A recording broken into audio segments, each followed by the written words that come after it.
KK news की ओर से मैं रिपोर्टर रितेश, कैमरामैन भव्य और स्क्रिप्ट राइटर ध्रुव काका की ओर से आप सभी का हार्दिक स्वागत करता हूँ। अहमदाबाद सरसपुर के रणछोड़ राय जी के मंदिर की आपको खास बातें बताते हैं। चलो मुलाकात करते हैं महर्षि आदरणीय परम पूज्य लक्ष्मण दास जी से। प्रणाम महाराज जी, आप कैसे? अच्छा हूँ, भगवान की कृपा। महर्षि यहाँ पर कई सालों से रणछोड़ राय जी मंदिर के सेवा करते आए हैं। लॉकडाउन में किस तरह से पब्लिक ने आपसे मदद मांगी?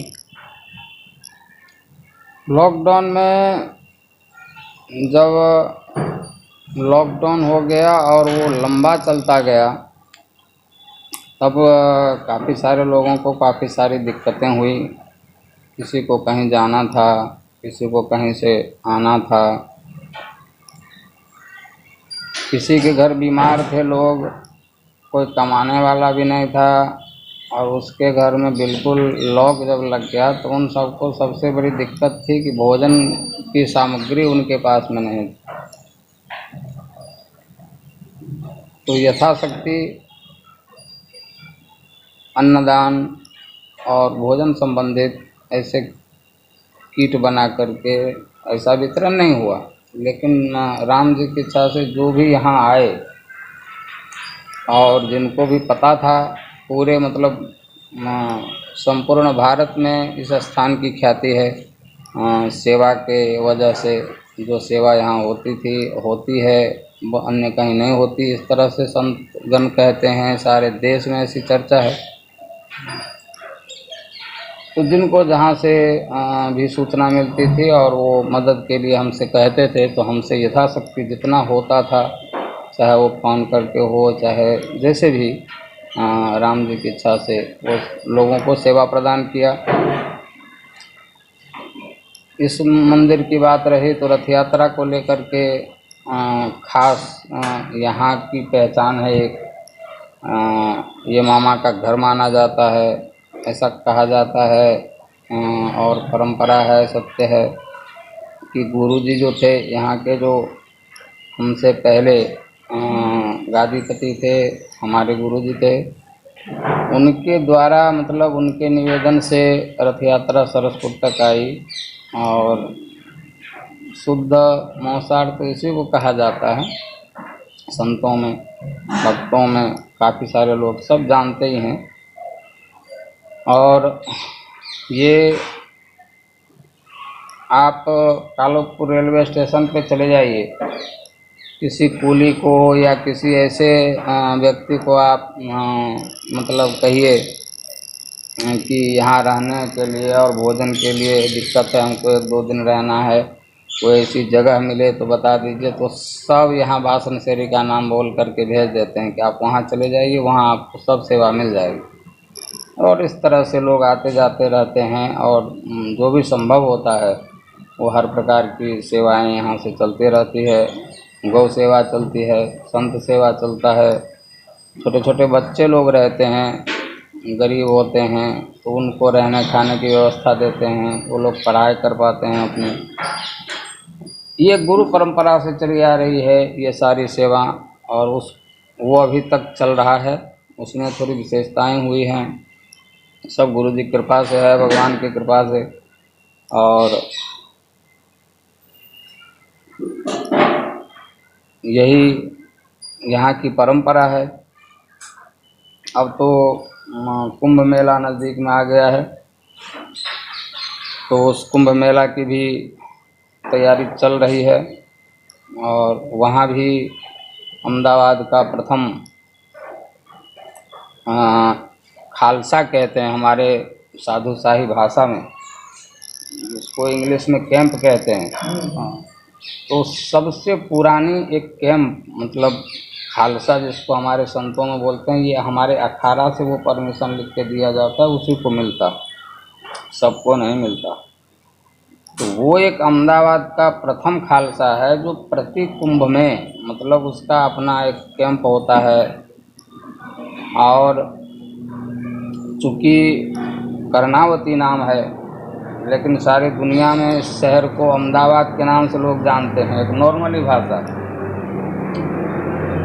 तो इसलिए उस खालसे का नाम भी अहमदाबाद खालसा रखा गया, इस भाव से कि अहमदाबाद लिखा रहेगा तो कोई भी जो मतलब अहमदाबाद अथवा गुजरात से कोई आता है तो अहमदाबाद देखते ही उसको अपनापन सा आभास होगा कि चलो, और कहीं नहीं तो ये कुंभ का मेला होता है।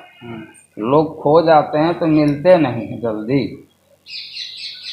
और उसमें आप भटक रहे हैं कहीं, मतलब मिल नहीं रहा है आपको, जहाँ जाना है वहाँ कहीं आपको अहमदाबाद लिखा हुआ मिल जाए तो कितनी बड़ी मतलब एक लोगों के मन में हास होता है। इस भाव के साथ में उसका नामकरण किया गया था, गुरुजी सब किए थे, और वो लगभग 85-90 वर्ष से अविरत वो चालू है, राम जी की इच्छा से। इस बार भी हरिद्वार में कुंभ लगने जा रहा है तो उसमें भी वो सेवा होती है, वहाँ सारे लोग जाते हैं। और अभी तो भगवान से यही प्रार्थना करेंगे कि जल्दी से जल्दी जो है, जो अभी वर्तमान में जो सबसे बड़ा ग्रह, सबसे बड़ी संकट पूरी दुनिया पे है, कोरोना, वो जल्द से जल्द ख़त्म हो।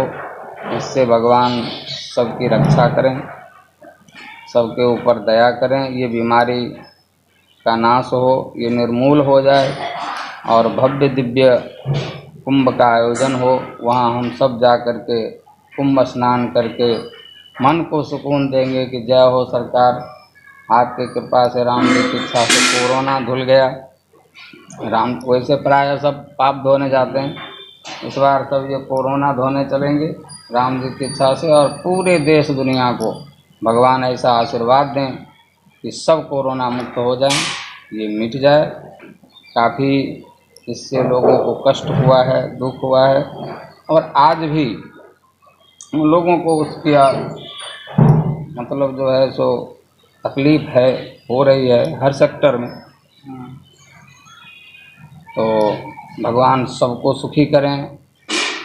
हमारे देश की तो संस्कृति है, सर्वे भवन्तु सुखिनः, सर्वे सन्तु निरामया, सब सुखी रहे, सब संत रहे। तो वैसा ही आशीर्वाद हम भी प्रदान करते हैं, भगवान से प्रार्थना करते हैं। और ख़ास करके आपके न्यूज़ चैनल को खूब मतलब हृदय से मतलब आभार और आशीर्वाद प्रदान करते हैं।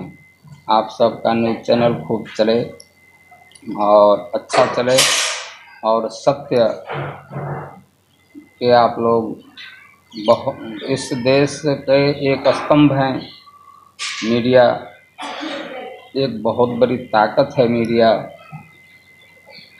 तो आपका भी दायित्व होता है, बहुत बड़े जिम्मेदार व्यक्ति हैं आप सब। तो भगवान उस जिम्मेदारी को निभाने लायक आपको शक्ति प्रदान करें, ऐसी बुद्धि प्रदान करें, और ये खूब चले, आप सब खूब आगे बढ़ें, ऐसा खूब मेरा आशीर्वाद है राम जी की इच्छा से आप सभी को और समस्त भारत देशवासियों को मेरे तरफ से जय श्री राम, जय श्री कृष्ण। यहाँ पे कई संत लोग आते हैं, कोई भी समय पर आपसे मुलाकात लेने, तो वो क्या पाकर जाते हैं और क्या लेकर जाते हैं? कोई भी संत का जब आगमन होता है तो ये हमारी संस्कृति है, ऐसा माना जाता है जैसे भगवान आए।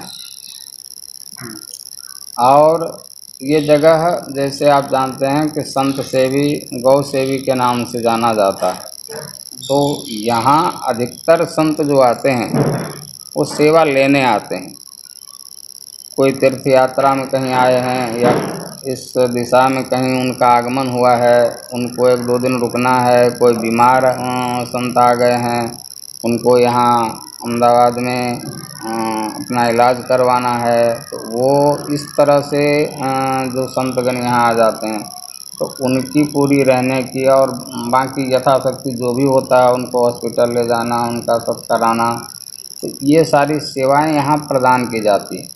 इस स्थान की सबसे बड़ी बात यह है कि यहाँ ताला नहीं लगता है गेट में। ये 24 घंटा खुला रहता है और ये संपूर्ण भारतवर्ष में खास करके जो हमारे संत हैं और इस आश्रम से जुड़े हुए जो सेवक हैं, भक्तगण हैं, उन सबको पता है एनी टाइम कभी भी रात को अगर वो 11 बजे भी आते हैं तो यहाँ की परंपरा है तो उनको पूछेंगे, अगर वो भोजन करते हैं तो तुरंत रसोई बनाई जाएगी, उनको भोजन कराया जाएगा, उनको सारी सुविधाएं यहाँ उपलब्ध कराई जाएंगी। और कई बार बहुत सारे मुद्दे होते हैं, काम होता है, जैसे अभी मैंने चर्चा किया कुंभ मेला, तो कुंभ मेला कोई सामान्य मेला नहीं है। इसमें हम सबको भी 5-6 महीना पहले से लगना पड़ता है, सारी तैयारियां देखनी पड़ती हैं। वहाँ 2 महीने के लिए एक अपना एक आश्रम जैसा ही बनाना पड़ता है, जिसमें सेवक लोग आते हैं, भोजन करते हैं, भजन करते हैं, सब होते रहता है, यज्ञ हवन रहता है। इस तरह का कोई सामाजिक विषय होता है कि समाज को हम भगवान की कृपा से ये ज्ञान दें, इस दिशा में लेके चलें। जैसे कि संत सेवा है, तो इसको सब लोग नहीं समझते हैं, तो इसलिए एक परंपरा के तौर पे मतलब राम जी की इच्छा से 2 पंथ बनाए गए थे, एक जामाती और एक आश्रमधारी महंत, जिसको हम बोलते हैं गादीपति बोलते हैं। तो वो एक स्थान पर, एक जगह पर रह करके और धर्म का प्रचार करते थे, और जो घूमते फिरते हरि भजन करते हुए संत होते थे वो सब अगर आश्रम में आते थे, वो 1 मास रहें, 4 मास रहें, तो उनको सारी सुविधाएं महंत का दायित्व होता है उसको उपलब्ध कराएं। और इस तरह की सेवा यहाँ चलते रहती है। जैसे अभी राम जन्मभूमि का चल रहा था, तो ज़्यादातर इस विषय में भी चर्चा होते रहती थी।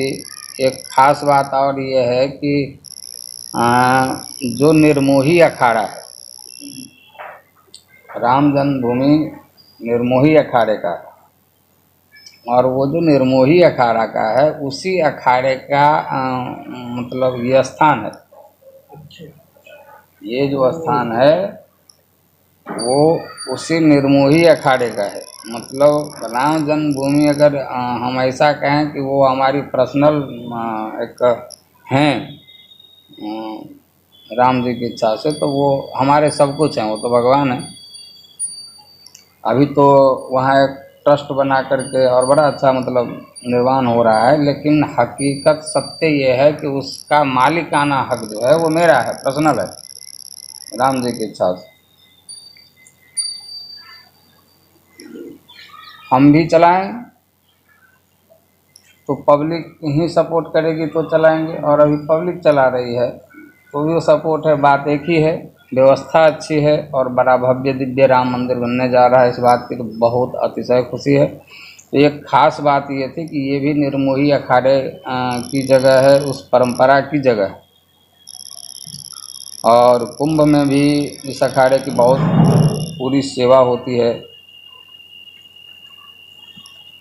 और तीनों अनियाँ हैं। इसमें बहुत सारी संत परंपरा में भी बहुत सारी बात है। उतनी कथा तो अब कहाँ समझाएंगे, लेकिन शॉर्टकट में मतलब संक्षिप्त में इतना ये है कि संत कई कारण से आते हैं, यहाँ रहते हैं, यज्ञ करते हैं, हवन करते हैं, पूजा करते हैं, पाठ करते हैं, भजन करते हैं। इस स्थान को, इस जगह को वो ऊर्जा मिलती है, और भाव होता है कि भगवान आए और हम भक्त हैं, भक्त बन के उनकी सेवा करते हैं। हमारे रणछोड़ जी हैं, हम भोग लगाते हैं, अब वो भोजन करते हैं कि नहीं करते हैं यह मतलब किसी को दिखता नहीं है, कोई कोई देख लेते हैं। लेकिन वो जो संत को, विप्र को हम भोजन कराते हैं, वो भोजन करते हैं, वो हम देखते हैं आँख से कि हम इनको भोजन करा रहे हैं, तो हमारे आत्मा को संतुष्टि ज़्यादा मिलती है। इस भाव को देख करके संत में ही भगवान का दर्शन करते हुए संतों की सेवा यहाँ प्रारंभ की गई हमारे श्री गुरु महाराज जी के द्वारा। और इसी भाव से संपूर्ण देश में संत को भगवान मान करके पूजा जाता है और यहाँ भी उसी भाव से सेवा होती है। और यहाँ जो मैंने बताया कि लॉक नहीं लगता है, तो इस भाव से पूरे देश में सबको पता है। तो एनी टाइम कभी भी कोई भी साधु संत यहाँ आ जाते हैं तो उनकी मतलब उन सेवा होती है। और कई सारे संत कुछ अलग रणनीति होती है तो उसके लिए भी विचार विमर्श करने के लिए आते हैं। हम भी कहीं जाते हैं राम जी की इच्छा से। तो ये इस तरह से इस स्थान की विशेषता है। और यहाँ जो भगवान का स्वरूप है, उनकी मूर्ति है, वो लगभग 250 वर्ष से भी अधिक पुरानी प्रतिमा है और स्वयंभू है। ये मूर्ति कहीं से लाई नहीं गई है, यहीं निकले थे, यहीं इनकी स्थापना हुई थी। और समय समय पर धीरे धीरे इसका विकास होता गया, सेवा होती गई। और संपूर्ण जो हमारा ये क्षेत्र है, वासनशेरी, सरसपुर, पूरे गुजरात, पूरे अहमदाबाद में लोग यहाँ आते हैं, दर्शन करते हैं, सत्संग करते हैं, भजन करते हैं। सबका सहयोग मिलता है, चलता है। जय श्री राम। हंस श्री, ये हमारे न्यूज़ चैनल से आप देश को क्या आशीर्वाद देना चाहते हो? आपके न्यूज़ चैनल के माध्यम से संपूर्ण भारत देश को और पूरे विश्व को मैं संदेश देना चाहता हूँ कि सब जल्द से जल्द कोरोना महामारी से मुक्त हों। ये महामारी जो फैली है वो जल्द से जल्द समाप्त हो और पूरा विश्व जो अभी ये संकट झेल रहा है, इससे उन सबको मुक्ति मिले। आपके न्यूज़ चैनल के माध्यम से मैं संपूर्ण इस धरती पर जितना भी विश्व है, जितनी भी दुनिया में जो भी संकट है, वो सब टल जाए, सब सुख और समृद्ध बने, भगवान की भक्ति करें और सबका कल्याण हो, यही भगवान से मैं प्रार्थना करता हूँ। तो ये थे हमारे सरसपुर रणछोड़राय जी के मंदिर के महंत श्री लक्ष्मण दास जी के महाराज के साथ एक रूबरू मुलाकात का कुछ अंश।